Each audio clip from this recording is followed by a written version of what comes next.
우리가 지금 사도신경을 하고 있습니다. 지금 세 번째 시간인데 첫 시간에는 내가 믿는다라고 할 때 믿음이 뭔가라고 하는 것을 제가 말씀을 드렸고요. 지난 시간에 나는 하나님을 믿습니다라고 해서 하나님을 믿는다, 신을 믿는다, 이것이 무엇을 의미하는 것이냐 하는 것에 대해서 말씀을 드렸어요. 계속해서 하나님을 우리가 믿는다라고 할 때 그 어떤 하나님을 믿을까에 대하여서 사도신경에서 서술해 놓고 있는 부분들 가운데 일부를 오늘 또 같이 생각해 볼 텐데, 우리 한번 처음부터 해보면은 전능하사 천지를 만드신 하나님 아버지를 내가 믿사오며 이렇게 되어 있는데요.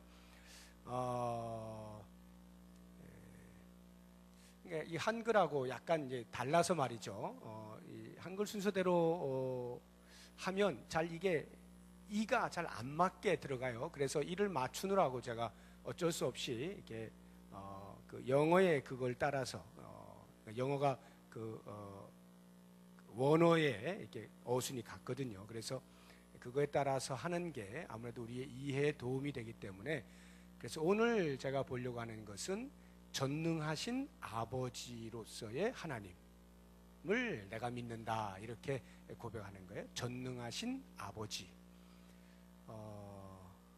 I believe in God the Father Almighty, 이렇게 돼 있거든요. The Father Almighty, 전능하신 아버지를 내가 믿습니다.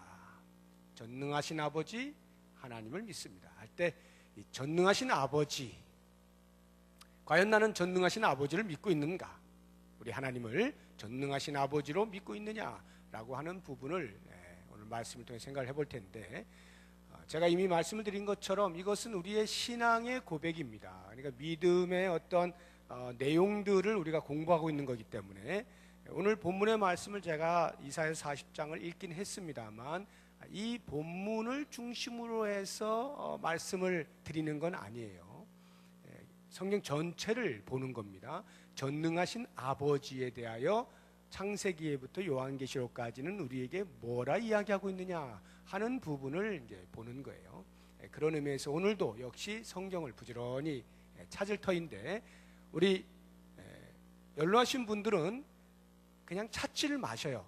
찾지 마시고 수고하시지 마시고 가만히 들으시는 게 오히려 훨씬 더 좋을 것 같습니다. 어차피 제가 우리 권사님들 찾으실 동안 계속 기다릴 시간이 안 되기 때문에 이 분량이 많거든요. 그러니까 괜히 마음에 부담 가지시고 막 이렇게 찾다가 이렇게 쫓기시지 마시고 그냥 가만히 계시고 이렇게 들으시면 오히려 훨씬 더 은혜가 됩니다. 젊으신 분들은, 젊으신 분이 많지는 않지만 아무튼 부지런히 찾아서 저와 함께 읽도록 하겠습니다.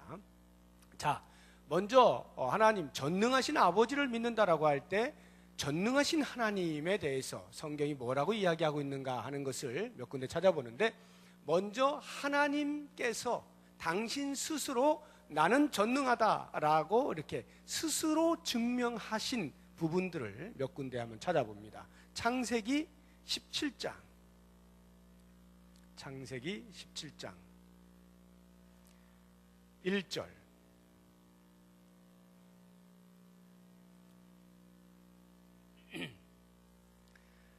좀 긴장을 하시고 찾으셔야 빨리 찾을 수 있습니다. 약간의 긴장이 필요해요. 창세기 17장 1절 시작. 아브라함이 99세 때에 여호와께서 아브라함에게 나타나서 그에게 이르시되 나는 전능한 하나님이라 너는 내 앞에서 행하여 완전하라. 나는 전능한 하나님이라. 하나님 스스로가 전능하다라고 이렇게 말씀하셔요. 이것을 그 히브리어 그대로 원어로 보면 엘 샤다이 이렇게 되어 있는데, 엘이 하나님이란 뜻이에요. 태초에 하나님이 천지를 창조하시니라. 하나님 엘로힘 이렇게 하는데 엘, 이것이 하나님이에요.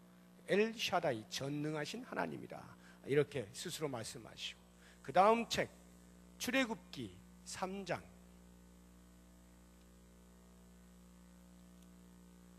출애굽기 3장 14절 말씀입니다. 출애굽기 3장 14절 시작. 하나님이 모세에게 이르시되 나는 스스로 있는 자이니라. 또 이르시되 너는 이스라엘 자손에게 이같이 이르기를 스스로 있는 자가 나를 너희에게 보내셨다 하라.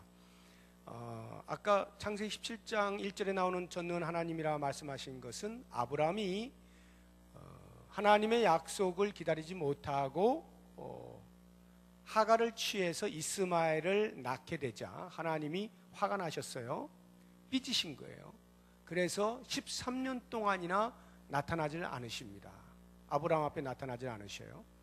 그리고는 86세에 아브라함이 이스마엘을 낳았는데 그때부터 13년 지난 99세가 되어서 하나님이 비로소 아브라함에 나타나서 말씀하시는 거예요. 나는 전능한 하나님이다. 무슨 뜻일까요? 너 왜 나를 못 믿고 나의 이 약속한 것, 내가 할 수 있다라고 하는 것에 대해서 왜 못 믿고 네가 머리를 써서 그렇게 너의 방법으로 했어? 라고 하는 그 책망의 말이 그 속에 들어있는 거죠. 그리고는 약속의 말씀을 주신 것이 내년이면은 네가 아들을 낳을 것이다. 이렇게 이제 약속을 하시는 거죠. 자, 지금 보고 있는 이 출애굽기 3장 14절에 나오는 나는 스스로 있는 자다라고 말씀하신 것은 하나님께서 모세를 애굽에서 노예 생활하고 있는 이스라엘 백성들을 구원하기 위하여 보내시려고 하는데 모세가 자꾸 핑계를 대고 변명을 하고 안 가려고 그러는 거예요. 그리고는 이 모세가 말하기를 하나님, 제가 거기 가면 백성들이 분명히 누가 너를 보냈느냐 이렇게 물을 텐데 제가 뭐라고 대답을 해야 됩니까? 하고 가기 싫어서 변명 아닌 변명을 둘러대고 있는데 하나님이 모세에게 말씀하신 것이 그래? 그러면 네가 가서 이야기해라. 나는 스스로 있는 자야. 스스로 있는 자가 나를 너희에게 보냈다라고 말을 해라 하고 하나님께 당신 스스로를 스스로 있는 자라고 표현을 하신 겁니다. 이 스스로 있다라고 하는 것을 시간적인 의미로 생각을 할 때는 하나님은 시간의 제약을 받지 않으신다. 그래서 태초에 하나님이 천지를 창조하시니라 할 때 하나님은 시간도 만드신 분, 시간 이전에 이미 계신 분, 시간을 초월하에 계시는 분, 나는 스스로 있는 자다, 이런 의미가 되는 거고, 이것을 능력이라고 하는 의미로 이해를 하게 되면 쉽게 얘기하면 이런 거예요. 나는 내 마음대로 하는 사람이야, 이런 뜻이에요. 나는 내 마음대로 할 수 있어. 나는 뭐든지 할 수 있어. 너희들이 생각할 때는 아니 하나님 400년 동안이나 우리를 모른 척 하시고 애굽의 노예로 삼아두시더니 이제 와서 뭘 어떻게 하시겠다라고 그렇게 이야기할지 모르겠지만 나는 내 맘대로 역사를 주무를 수 있는 자다. 이게 바로 스스로 있는 자라는 의미예요. 그 말의 의미는 하나님이 그래서 폭군이란 뜻이 아니라 우리 인간보다 훨씬 더 뛰어난 지혜를 가지고 가장 적합한 때에 행하고 있는 것이니 군소리 하지 말고 내 말 듣고 가, 이런 뜻이죠. 나는 스스로 있는 자다, 전능하다, 이런 말이에요. 한 군데 더 보죠. 예레미야서 32장. 예레미야서 32장.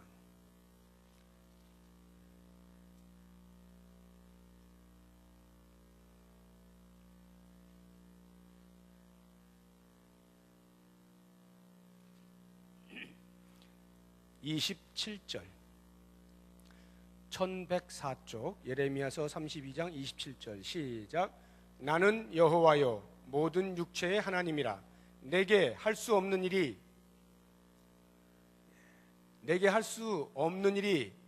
있겠느냐? 이게 무슨 말이에요?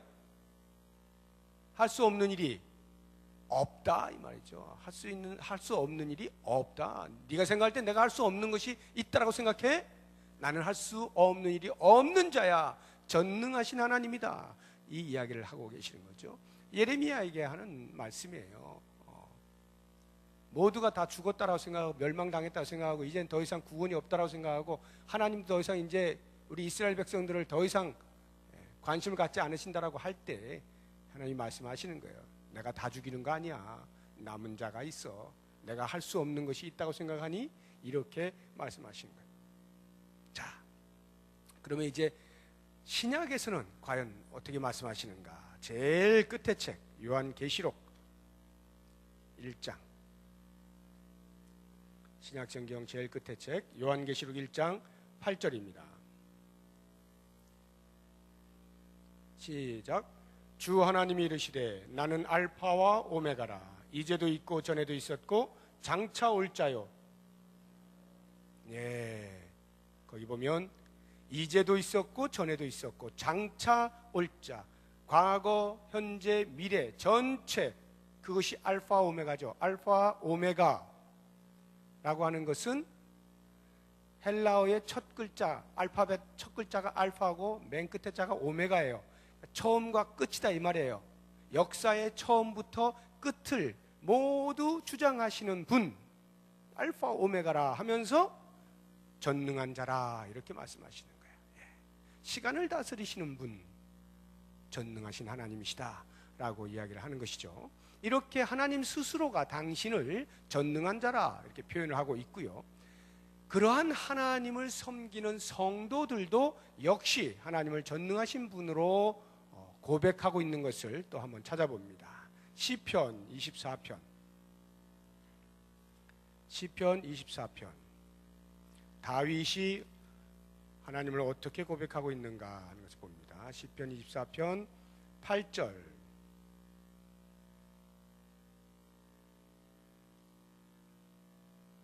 시작. 영광의 왕이 누구시냐? 강하고 능한 여호와시요 전쟁에 능한 여호와시로다. 단순히 전쟁을 잘하시는 분이다 이런 뜻이 아니죠. 전쟁에 능하다는 것은 여호와와 붙어서 이길 수 있는 자가 없다. 이 땅에 여호와 외에 다른 신이 어디 있느냐 이 말이죠. 다윗은 여호와 하나님만이 온전하신 참 신이시요 전능하신 분이시다 라고 하는 것을 분명히 알고 그렇게 고백을 하고 있는 것이죠. 자, 한 군데 더 보죠. 예레미야서 32장. 예레미야서 32장. 아까 우리 봤죠? 거기에서 예레미야 32장 이번에는 17절을 보겠습니다. 17절. 17절 시작. 슬프도소이다 주 여호와여 주께서 큰 능력과 펴신 팔로 천지를 지으셨사오니 주에게는 할 수 없는 일이 없으시니이다. 네. 이것이 이제 예레미야의 진정 고백이죠. 주에게는 할 수 없는 일이 없으시다. 전능하신 분이신 것을 제가 알고 있습니다 라고 하는 고백이고요. 그럼 신약에서는 과연 사도 바울은 어떻게 고백하고 있는지 에베소서 3장 가보겠습니다. 에베소서 3장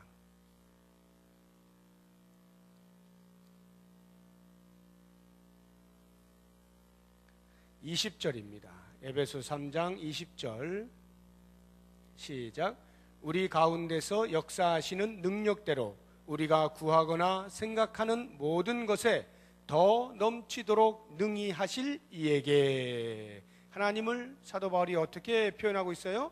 우리 가운데에서 역사하시는 능력이 있는데 그 능력대로 우리가 구하거나 생각하는 것보다 훨씬 더 넘치도록 능히 하실 분, 전능하신 분이시다 이런 고백이죠. 전능하신 분이시다.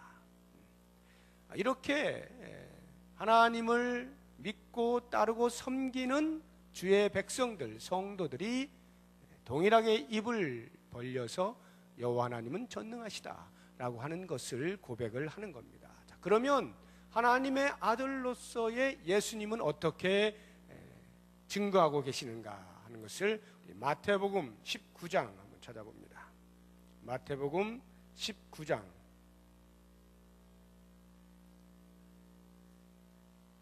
26절.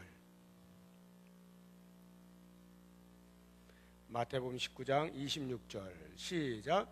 예수께서 그들을 보시며 이르시되 사람으로는 할 수 없으나 하나님으로서는 다 하실 수 있느니라. 이건 뭐냐 하면 부자 청년이 와가지고 구원에 관한, 영생에 관한 질문을 예수님께 던졌는데 예수님께서 다 대답을 해주고 그가 근심하여 돌아가니까 모여있던 제자들에게 말하는 거예요. 저 부자가 하늘나라에 들어가는 것은 낙타가 바늘귀에 들어가는 것보다 더 어려워 하니까 그 제자들이 당시 부자라고 하면 하나님의 축복을 받아서 재물을 많이 쌓은 것으로 여겼기 때문에 그런 사람들이 일본으로 하늘나라 가는 줄로 알았는데, 그런 사람들은 약대가 바늘기로 들어가는 것보다 더 어렵다고 말씀하시니까 깜짝 놀라가지고, 그러면 누가 구원을 받을 수 있습니까? 이렇게 질문하는 거예요. 그런 사람이 구원을 못 받으면 도대체 누가 구원을 받을 수 있단 말입니까? 라고 할 때 예수님께서 하신 말씀이에요. 사람으로는 할 수 없으나 하나님으로서는 다 하실 수 있느니라. 하나님이 이미 다 계획해 놓고 계시고 다 구원할 자들을 마련해 놓고 계시다. 못하시는 것이 없으시다. 전능하신 분이시다. 모든 것을 다 주관하고 계신다 라고 하는 것을 말씀하고 있는 거예요. 이렇게 하나님 스스로가, 또 하나님을 섬기는 성도들이 하나님의 아들 예수 그리스도께서 하나님의 전능하심을 이야기한다라고 할 때에 이제 우리가 조심해야 되는 한 가지가 있습니다. 자, 여러분들이 생각할 때 하나님이 전능하셔요? 전능하심을 믿습니까? 잘 모르겠습니까? 전능하심을 믿으세요? 그러면 하나님이 하실 수 없는 게 있을까요? 없을까요? 네? 하나님이 하실 수 없는 게 없죠. 그게 전능이잖아요. 그게 전능이죠. 전능이란 모든 걸 다 할 수 있다 이런 뜻이에요. 그런데 성경에 보면 하나님이 하실 수 없는 것을 몇 가지 소개를 하고 있어요. 뭐가 있을까요? 하나님이 하실 수 없는 거. 뭘 못 하실까요? 우리가 잘하는 거 못 하셔요. 우리가 잘하는 거. 우리가 잘하는 거 뭐예요? 죄 짓기를 밥 먹듯 하는 우리들, 죄 짓는 거를 하나님이 못 하셔요. 구체적으로 그래서 성경에 이런 표현들이 있어요. 하나님은 거짓말을 못 하신다. 히브리서 한번 찾아보시죠. 빨리 찾아봅니다. 히브리서 6장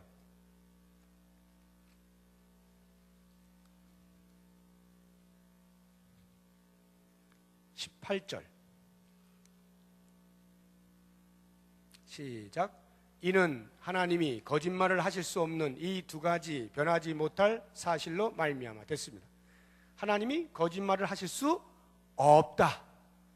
전능하시긴 한데 거짓말은 못 하신대요. 또 하나 디모데후서 2장 한번 찾아보십시오.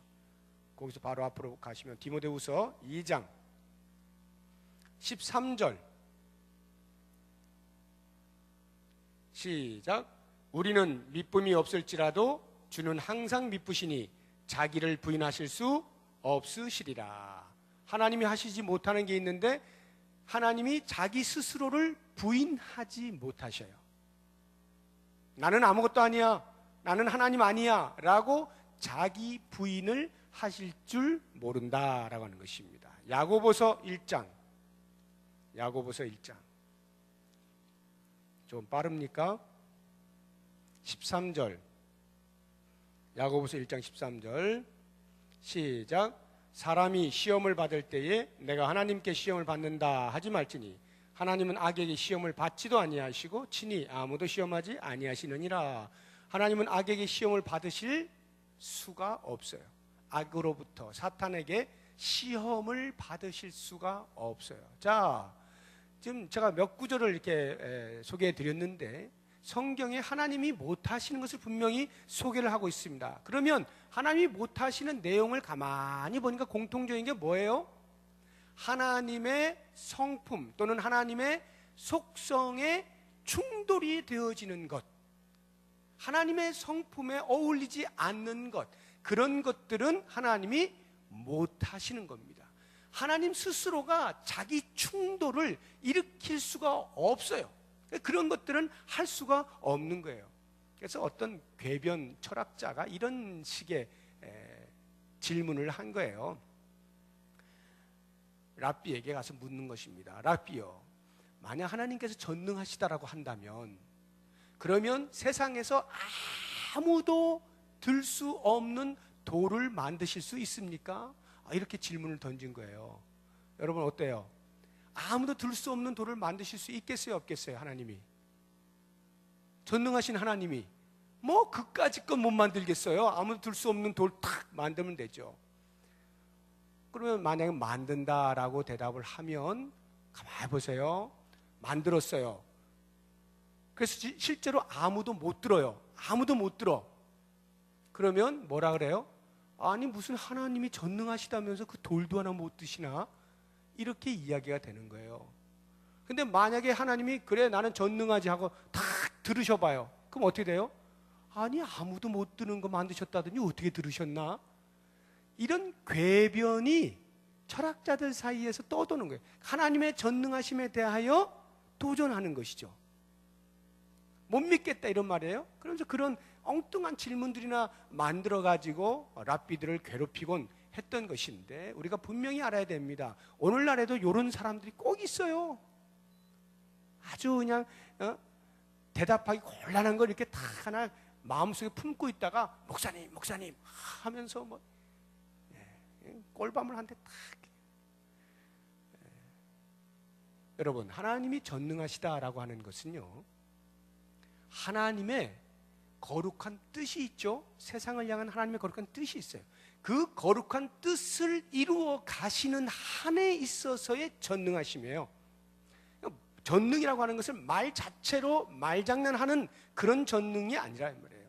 하나님의 거룩한 뜻을 이루어 가는 그 일에 있어서 전능하십니다. 그러니까 거짓말 같은 것이 하나님의 거룩한 뜻을 이루는 게 아니잖아요. 그렇기 때문에 그런 것은 전능함의 시험의 대상이 되지가 않는 거예요. 말 자체가 안 되는 것입니다. 하나님의 거룩한 뜻을 이루는 데 있어서 모든 일을 다 하실 수 있으시다라고 하는 것입니다. 그렇기 때문에 하나님의 전능하심은 크게 둘로 나눠보면, 하나는 하나님의 창조 사회 속에서 볼 수가 있어요. 온 우주 만물을 만드신 것이 하나님의 능력으로 아니면 무엇으로 설명할 수가 없어요. 말씀으로 세상을 창조하시지 않습니까? 어마어마한 능력이죠. 이렇게 할 수 있는 신이 어디 있어요? 대단한 능력이. 창조 사역 속에 하나님의 전능하심이 아주 선명하게 드러나고요. 또 다른 하나가 중요한 게 있습니다. 그게 뭐냐 하면 구속 사역이에요. 우리를, 인간들이 타락하여서 하나님과 멀어져 있던 그 관계를 회복시키기 위하여 우리들을 구속하는 그 구속 사역에 있어서 전능하셔요. 그래서 우리가 지금 성경을 쭉 이렇게 봤습니다만, 대부분의 말씀들이 거의 다 구원과 관련되어진 전능하심을 드러내주고 있는 거예요. 창세기 17장에 나오는 나는 전능한 하나님이라 아브라함에게 말씀하시는 것도, 내가 너를 택하여 구원의 반열에 세우려고 하는데 너의 씨가 사라를 통하여서 나야 되는데 라고 하면서 그걸 믿지 못하는 아브라함에게 나는 전능한 하나님이라, 내가 너를 구원할 수 없다고 생각하느냐, 이 뜻이거든요. 모세에게 말씀하시는 것도 마찬가지죠. 나는 스스로 있는 자라, 나는 전능한 자라. 왜 그런 말씀하십니까? 이스라엘 백성들을 애굽으로부터 구해내고자 하는 그 구속의 사건을 일으키는 데 있어서 나는 얼마든지 할 수 있다, 이 말씀을 하시는 거잖아요. 나는 스스로 있는 자라. 구속과 관련되어진 말씀들을 하고 있다라고 하는 것입니다. 자, 이와 같은 구속과 관련되어진 하나님의 전능하심을 우리가 생각할 때, 그것은 곧 우리로 하여금 하나님의 또 다른 성품으로, 또 다른 이름으로 인도해내는데, 그것이 바로 아버지라고 하는 개념입니다. 하나님은 아버지시다라고 하는 이 아버지 개념. 제가 주기도문 강의할 때 하늘에 계신 우리 아버지여, 그때 제가 아버지에 대해서 말씀을 드렸잖아요. 그것과 더불어서 같이 좀 더 보충해서 우리가 생각을 해본다면, 아버지로서의 하나님은 어떠하신가? 이 부분에서도 역시 마찬가지로 하나님께서 당신 스스로를 우리들의 아버지라고 말씀하시는, 자증하시는 것이 있어요. 신명기 32장, 또 빨리 찾습니다. 신명기 32장 6절.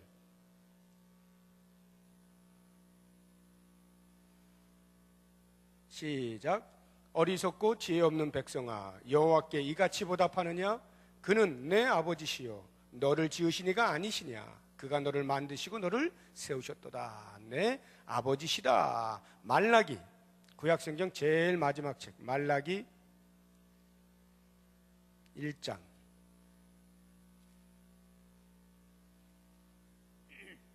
6절, 말라기 1장 6절 시작. 내 이름을 멸시하는 제사장들아, 나 만군의 여호와가 너희에게 이르기를, 아들은 그 아버지를, 종은 그 주인을 공경하나니 내가 아버지일진데 나를 공경함이 어디 있느냐? 내가 주인일진데 나를 두려워함이 어디 있느냐? 하나 너희는 이르기를, 우리가 어떻게 주의 이름을 멸시하였나이까 하는도다. 하나님께서 말씀하시는 거예요. 내가 너희의 아버지다. 내가 너희의 아버지다. 그러면 너희는 아버지에게 공경함이 있어야 한다. 이렇게 말씀하는 것이죠. 물론 성도들도 하나님을 아버지로 고백합니다. 시편 103편 가봅니다. 시편 103편 역시 다윗의 고백입니다. 시편 103편 13절입니다. 13절 시작. 아버지가 자식을 긍휼히 여김같이 여호와께서는 자기를 경외하는 자를 긍휼히 여기시나니. 지금 다윗이 여호와의 긍휼하심을 이야기할 때 아버지가 자식을 긍휼히 여기는 것처럼이라고 비유적으로 말씀하시는 것은 하나님을 곧 아버지로 여기고 있다라고 하는 것이죠. 이사야서 63장 가보겠습니다. 이사야서 63장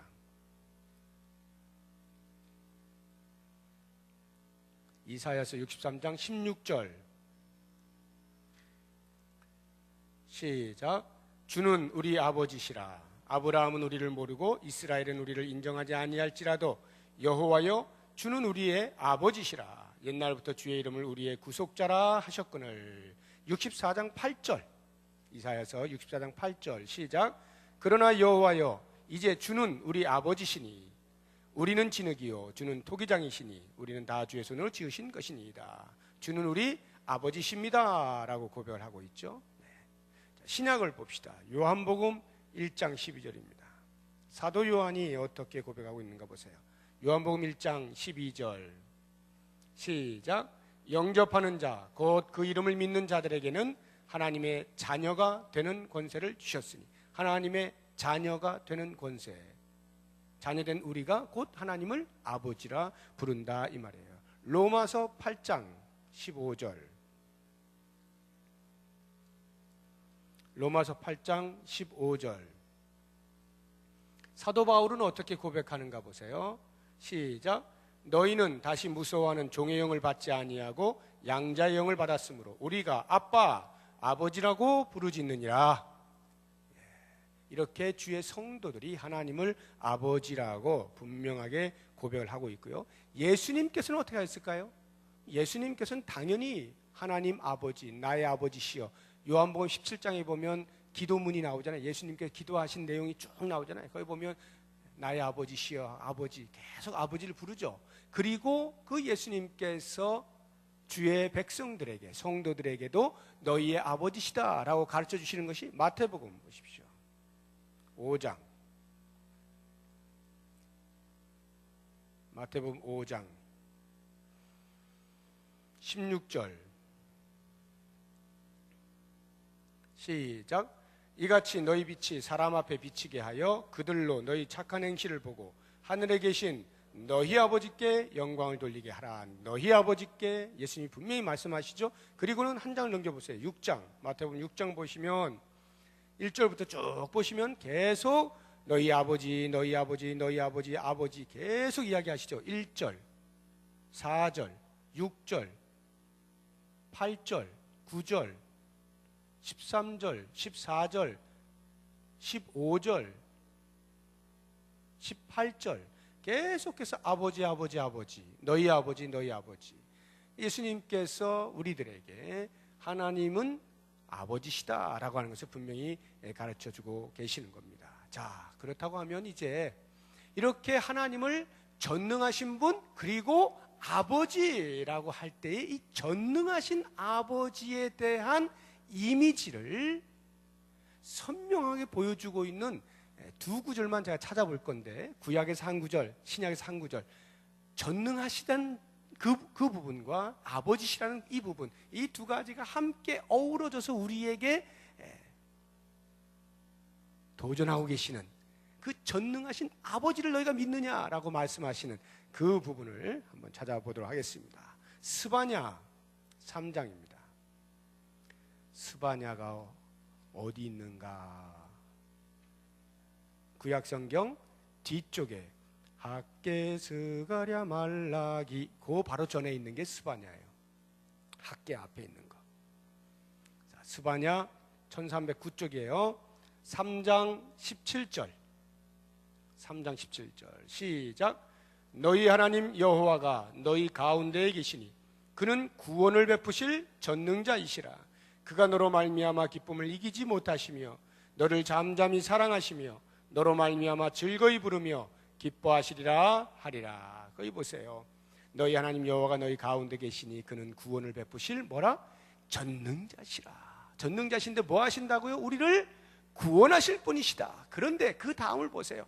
전능하셔서 우리를 구원하시는데 그 다음, 그가 너로 말미암아 기쁨을 이기지 못하시며 너를 잠잠히 사랑하시며 너로 말미암아 즐거이 부르며 기뻐하시.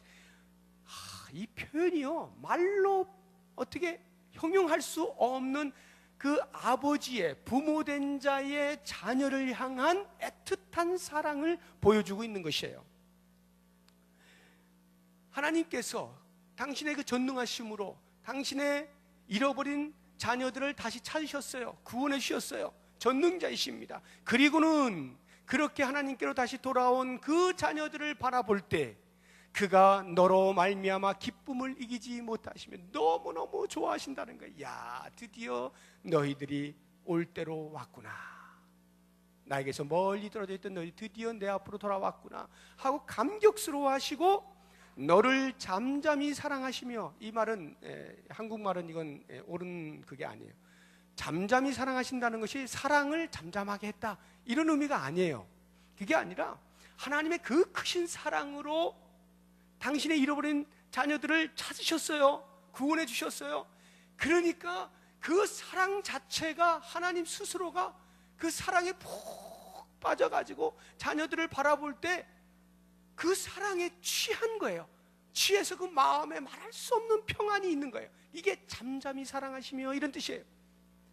그 사랑에 완전히 젖어 들어가지고 자녀들을 이렇게 생각만 해도 좋구나, 이런 표현이에요. 제가 이런 표현을, 이 하나님의 심정을 제가 어찌 다 알겠습니까만은 요만큼은 알 것 같아요. 요만큼은. 제가 우리 자녀들을 생각해 볼 때 좀 비슷한 감정이 저에게 있어요. 아시는 것처럼 제 옆에 없잖아요, 우리 애들이.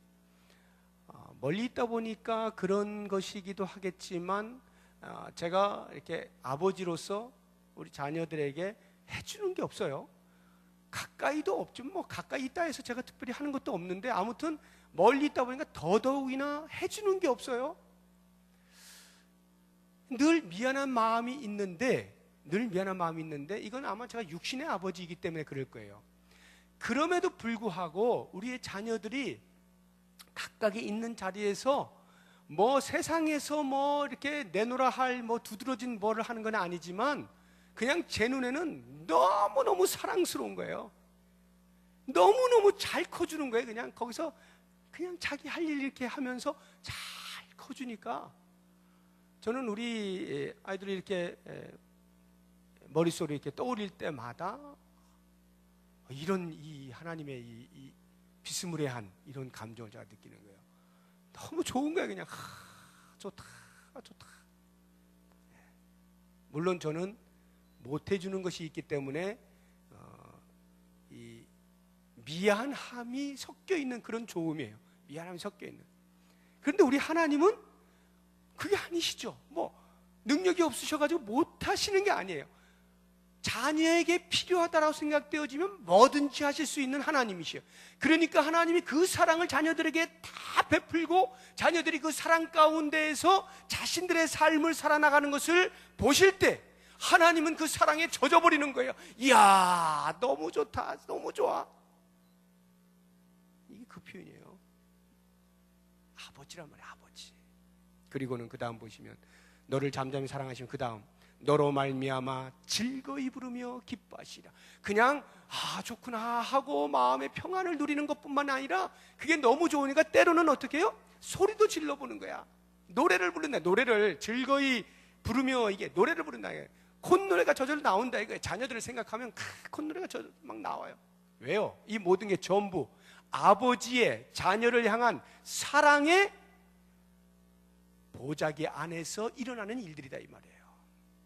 아버지만이 하실 수 있는 것이고 그 아버지도 전능하신 아버지만이 하실 수 있는 그 사랑의 보자기 안에서 자녀와 더불어서 생각할 때 좋구나, 좋아.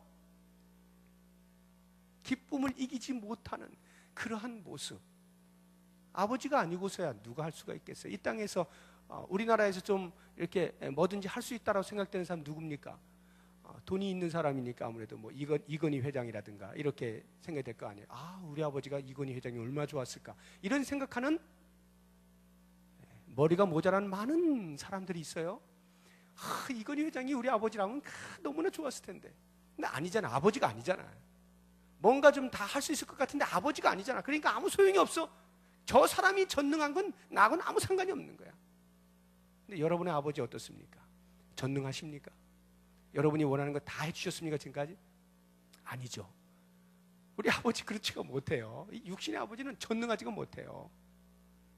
그래도 우리 아버지예요. 그래도 우리 아버지예요. 그렇죠? 그런데 우리 하늘에 계신 하나님은 우리에게 아버지인데 전능하시다 말이에요. 그러니 그 자녀를 향하여 하실 수 있는 모든 것을 다 하시면서 아름다운 사랑의 관계를 맺어 나가실 때 그 하나님을 아버지로 모시고 있는 자녀는 과연 어떻겠어요? 그것을 지금 스바냐 선지자에게 하나님께서 알려주고 계시는 거예요. 손을 늘어뜨리고 있지 마. 손을 늘어뜨리지 마. 내가 그런 전능하신 아버지야. 너에게 전능하신 아버지야. 이스라엘 민족을 내가 세웠고 내가 책임져. 내가 전능하신 아버지야. 손을 늘어뜨리지 말아라. 이렇게 말씀하시는 거예요. 자, 신약에서 한 군데 더 보죠. 신약에서 로마서 전능하신 아버지를 어떻게 표현하고 있는가 보세요. 로마서 8장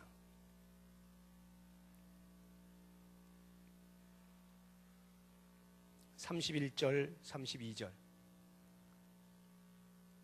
31절 32절 시작. 그런즉 이 일에 대하여 우리가 무슨 말 하리요? 만일 하나님이 우리를 위하시면 누가 우리를 대적하리요? 자기 아들을 아끼지 아니하시고 우리 모든 사람을 위하여 내주신 이가 어찌 그 아들과 함께 모든 것을 우리에게 주시지 아니하겠느냐? 하나님께서 왜 우리에게 자기 아들 예수 그리스도를 내주셨죠? 우리의 죄를 사하시기 위하여. 왜 우리의 죄를 사하시나요? 우리가 원래 하나님의 자녀였기 때문에. 그런데 그 자녀의 자리로부터 떨어져 나갔기 때문에 그 떨어져 나가게 한 원인인 죄를 그리스도께서 대신 담당하시고 다시 우리를 하나님의 자녀의 자리로 불러내신 것이죠. 이와 같은 엄청난 사랑의 행위를 하신 하나님께서 자기 아들 예수 그리스도를 이 땅에 내주신 그 사랑의 행위를 하신 하나님께서 설마 구원해 놓고 그 자녀들이 필요한 것들을 모른 척 나 몰라라 너희들이 이제부터는 알아서 해 내가 그렇게까지 해줬는데 또 해줘야 되니 이렇게 하실 하나님이 아니시다 이 말이에요. 예수 그리스도를 보내주신 분이라면 그 다음 것들은 말할 것도 없다는 거죠. 모든 것들을 다 채워주시는 하나님이시다. 그 하나님이 어떤 분이? 아버지시다. 그 아버지가 모든 걸 다 하실 수 있는 전능하신 분이시다. 이것을 이야기해주고 있는 것입니다. 성경 전체가 하나님을 전능하신 아버지로 우리에게 드러내놓고 있는 거예요. 그러므로 여러분 이제 이 밤에 내가 매일 예배 때마다 집회 모일 때마다 사도신경을 암송하는데 전능하사 천지를 만드신 하나님 아버지를 내가 믿사오며 과연 나는 전능하신 아버지를 믿느냐? 라고 할 때 그 믿음이 선명하기 위해서는 이제부터 내 마음에 있는 근심과 걱정과 염려를 내려놓으시는 거예요. 내일 일은 내일 염려할 것입니다. 염려하지 마세요. 대신에 그 전능하신 하나님을 무한 신뢰하는 거예요. 무한 신뢰. 설령 지금 당장 내가 원하는 방법으로 어떤 문제의 해결이 일어나지 않는다 할지라도 나보다 나를 더 잘 아시는 하나님의 그 능력을 의지하고, 설마 나를 사랑하시는 아버지께서 그 능력을 감추시고 내가 고난당하는 것을 즐겨하시면서 어떻게 하나 보자 하실 리는 없으실 테니까 그 좋으신 아버지 하나님의 능력을 믿고 모든 염려를 내려놓고 무한 신뢰, 절대 신뢰, 이것이 내가 전능하신 아버지를 믿는다는 고백의 표현인 거예요. 뿐만 아니라 그래서 그 전능하신 아버지를 내가 아버지로 부르고 있는 이 삶에 대한 당당함이 있어야 돼요. 당당함. 성도는 당당함이 있어야 돼요. 자신감이라는 겁니다. 근데 우리는 어깨가 늘어질 때가 많죠. 왜요? 세상 사람들하고 비교해 보니까 뭐 내세울 게 없거든요. 돈이 뭐가 제대로 있어, 뭐 자녀가 뭐 남들보다 뭐 뛰어나서 뭘 자랑할 게 있어 하니까 자꾸 어깨가 처지고 할 말도 없고, 예수를 믿는다고 교회는 매일 다니는데 교회 안에서나 그냥 가끔 찬송하다가 이러지? 나가면 똑같이 생활고에 찌들려가지고 인상 푹 쓰고 돈이나 좀 벌어야 뭐 좀 잠깐 웃을까? 이거는 성도가 아니에요. 성도는 하나님의 아버지 되심, 그 아버지의 전능하심, 이것 자체로 이미 당당한 겁니다. 여러분 드라마 보면은 큰 회사 회장님의 뭐 아들인데 처음부터 배운다고 그냥 입사 싹 들어가면은 아무도 사람들이 모르고 막 구박하고 막 그러잖아요. 뭐 부장님이 막 구박하고. 그래도 그 사람은 꿀리지 않아. 왜? 자기 아버지가 회장이라는 것을 알고 있기 때문에 그냥 그건 그렇게 당하는 것이라도 언제든지 나는 어떻게 될 것이라는 걸 알기 때문에 당당하게 있어요. 자신감이 있어요. 물론 당당하고 자신감이 있다는 말을 교만으로 생각하시면 안 돼요. 교만하고 으스대고 이런 것을 의미하는 게 아니에요. 세상에서 이야기하고 있는 당당할 만한 것들이 설령 손에 쥐어져 있지 않다 할지라도 이미 하나님 아버지, 전능하신 아버지를 내가 아버지라 부르는데 왜 인상 쓰고 있냐 이거예요. 당당하시라 이 말이에요. 당당하시라 이거예요. 여러분이 당당하지 못하면 하나님이 슬퍼하셔요. 너는 도대체 누굴 믿고 있니? 누굴 믿고 있는 거야? 여러분 당당하십시오. 세상을 향하여 당당하게 서십시오. 그리고 그 아버지를 자랑하십시오. 그 아버지를 자랑하세요. 여러분이 아버지를 자랑한다는 것은 무슨 아버지를 자랑해.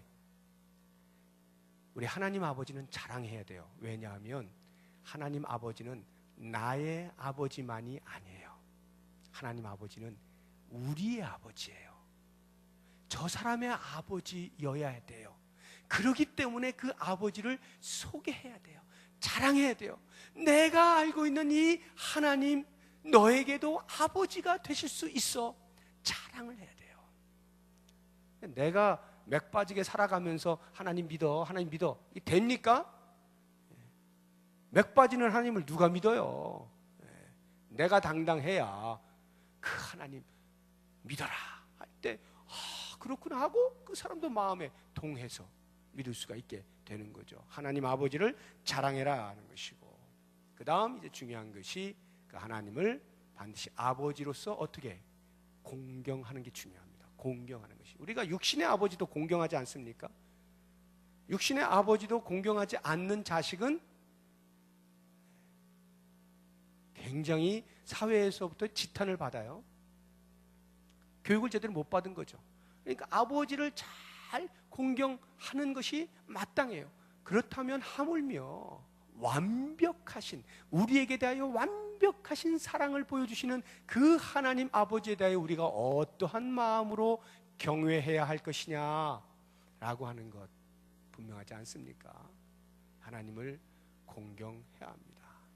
마음을 다해서, 정성을 다하여서 우리의 몸과 마음을 드리고, 우리의 시간을 드리고, 우리의 물질을 드리고, 우리의 재능을 드리면서 하나님을 공경하는 것, 이것이 자녀된 자의 마땅한 모습이다라고 하는 것이고, 마지막으로 그 하나님 전능하신 아버지와, 아무리 내 아버지가 전능하셔도 나와 별로 사이가 좋지 않으면 아무 소용없잖아요. 사이가 안 좋으면 아무 소용이 없어요. 사이가 좋아야 돼. 늘 하나님과 긴밀한, 친밀한 교제가 필요한데, 어떻게 그럼 하나님과 친밀한 교제를 하는가? 하나님을 우리가 매일같이 점점 더 많이 알아가는 방법이 하나님의 말씀 속에 담겨 있어요. 이 하나님의 말씀 속에 하나님이 어떠한 분이시라는 것이 그림으로 쭉 나오고 있어요. 그러니 그 하나님을, 하나님 말씀을 배우는 시간들을 통하여 점점 알아가면 알아갈수록 더욱 친밀해질 수밖에 없는 것이고, 뿐만 아니라 그 하나님 앞에 늘 나와서 기도하는 자리에 있을 때 하나님과의 교제가 일어나게 되면서 그 전능하신 하나님을 나의 아버지로, 아버지 대신 전능하신 하나님이 나를 향하여 가지고 계신 모든 계획과 나에게 부어주시고자 하는 모든 능력들을 다 부어주실 거 아니에요. 그것을 내가 받아서 그 하나님을 기쁘시게 하는 일을 위하여 사용할 거 아닙니까? 사랑하는 성도 여러분, 시대가 살기가 어렵습니다. 점점 힘들고 어렵고, 세상은 더 바빠지고, 다른 것들로 우리의 시야를 가리고 우리의 시선을 빼앗고 하나님으로부터 멀어지게 할 수없이 많은 요소들이 우리의 주변에 있어요. 그럴 때 내가 믿는 하나님은 전능하신 아버지시다라고 하는 것을 잊지 마시고, 이 세상에서 내가 쓰러지려 할 때, 이제는 나는 더 이상 못해하고 포기하여 주저앉으려고 할 때에 그 전능하신 아버지를 떠올리면서 그 아버지를 무한 신뢰 꼭 붙잡으시고 나아가시면 반드시 그 하나님이 우리의 연약한 발을 힘을 더하셔서 세우시고 펄쩍펄쩍 뛰게 하시면서 하나님 맡기신 그런 사명을 이루어낼 수 있도록 하시는 것을 믿으시고, 그 전능하신 아버지 앞에 오늘도 최선을 다해서 기도하시면서 그 하나님을 만나시는 복된 시간이 되시기를 주의 이름으로 축복합니다. 기도하겠습니다.